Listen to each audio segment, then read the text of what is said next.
So Dev, what's up with the shoes? Well, this is for mainly my non-cycling friends out there on Facebook. I want to talk to you a little bit about cycling shoes.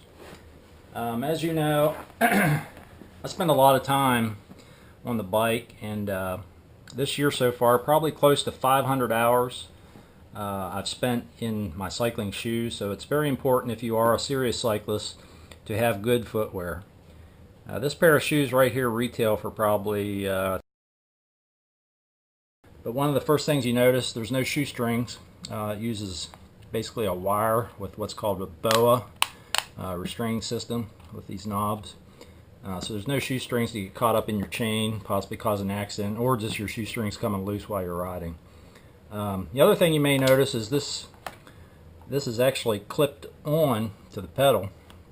I use what's called speed play pedals, and they just snap in. It's kind of like a skier. The cleat locks in and all the power is transferred to the drivetrain.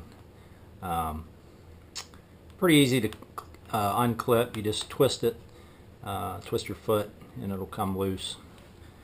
The other thing you may notice, these are called zero cleats. They have what's called float, and the shoe will actually travel. You can adjust this right here on the cleat through these screws.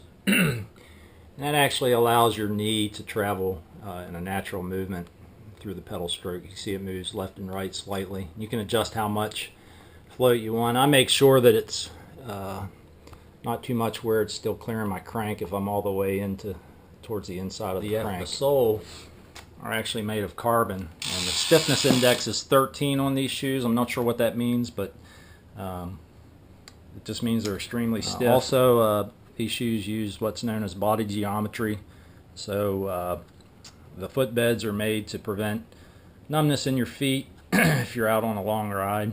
I think they weigh like 200 grams for a size 42. These are 43s, 9.5. So anyway, that's a little bit about the shoes. I know I stopped the other day for something to drink, and somebody heard me walking through, and they're like, "You got special shoes for cycling?" I'm like, "Yeah, I sure do." And again, if you spend 500 hours, or that equates to about 9,000 plus miles over the past 8, 9, 10 months. It's very important to have a good quality pair of cycling shoes, whether it's mountain biking, road cycling, even on a trainer.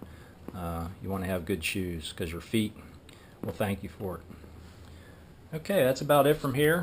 Hope you learned something about cycling shoes. If you have any questions, let me know.